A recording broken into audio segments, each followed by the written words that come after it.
성경의 창세기에 보면요, 소돔과 고모라 얘기가 나옵니다. 그 이스라엘의 조상인 아브라함의 조카가 있습니다.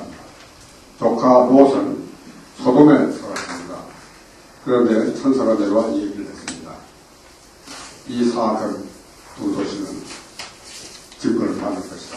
너희들 피하라고 그랬는데 롯이 하늘한테 대들었습니다.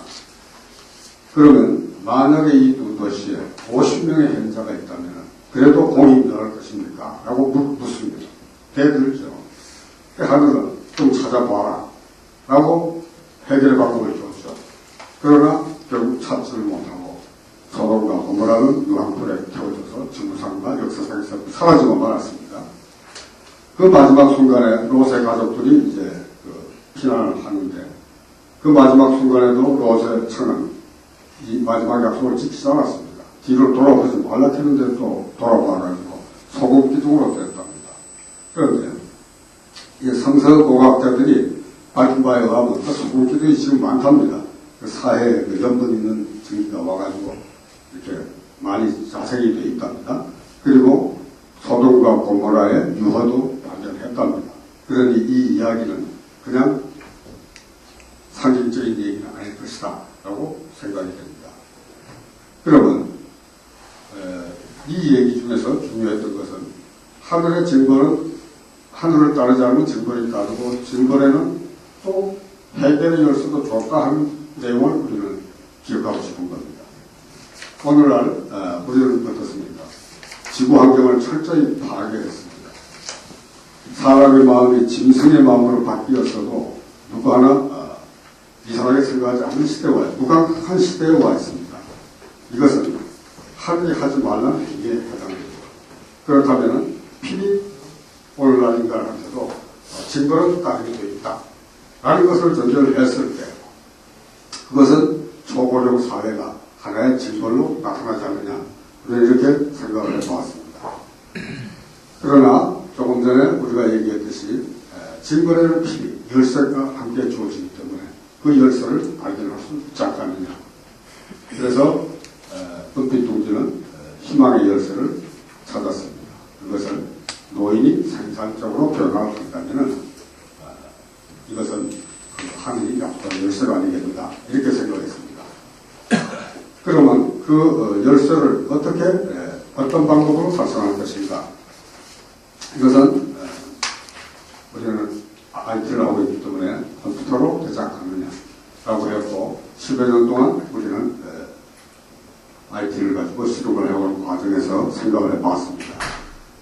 컴퓨터는 21세기 노인들에게 하늘이 내려준 선물입니다. 노인 특성에 가장 적합한 도구입니다. 이게.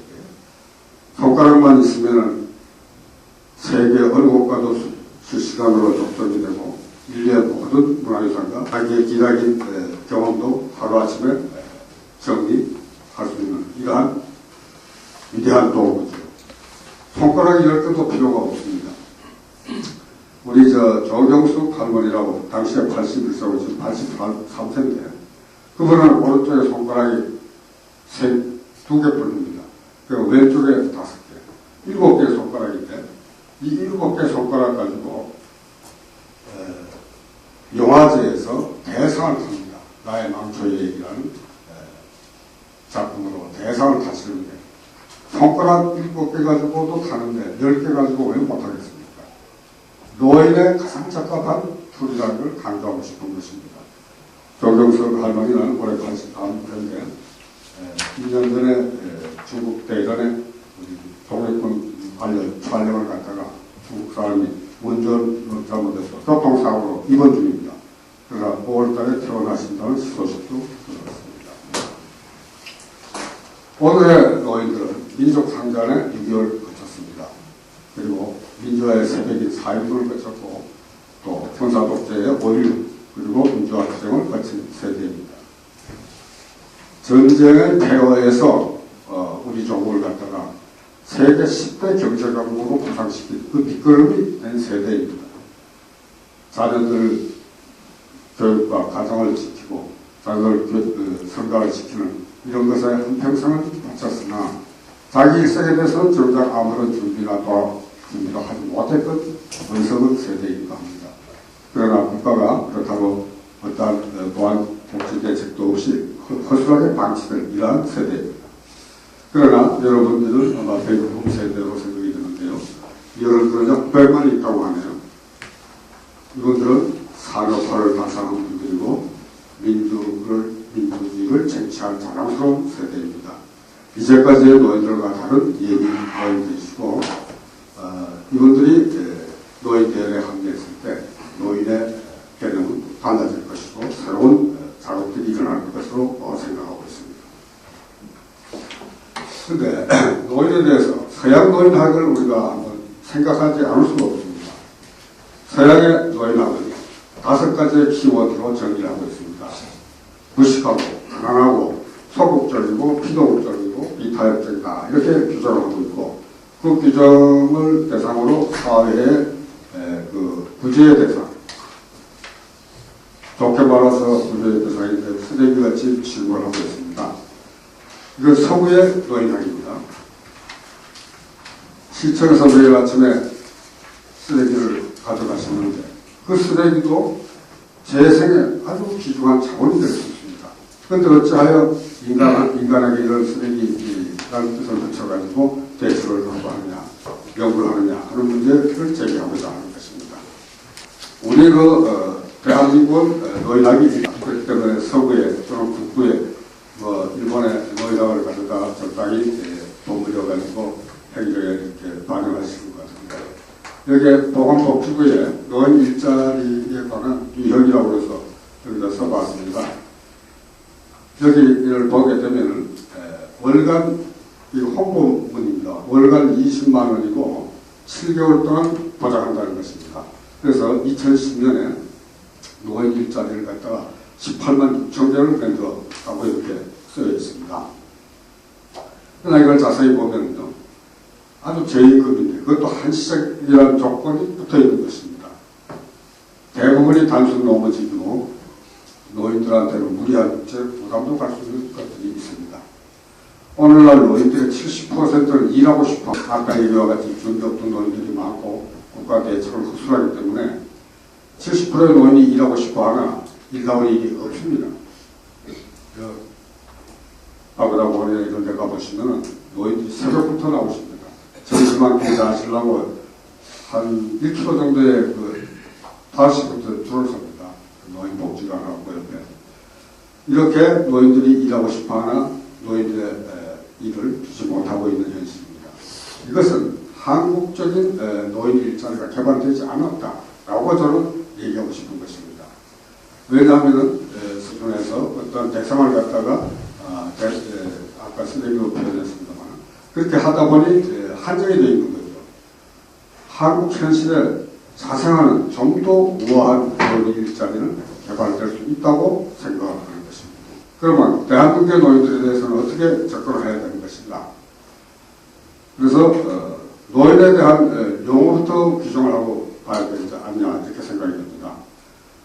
우리가 일본하고 중국하고 노인 교류회의를 지속적으로 하고 있습니다. 일본 친구들하고 이제 노인에 대한 용어 문제를 협의했어요. 일본에서 로진이라고 하는데요. 여기는 비어입니다. 심하게 얘기해서 늙은간 질환까지 포함이 되어 있습니다.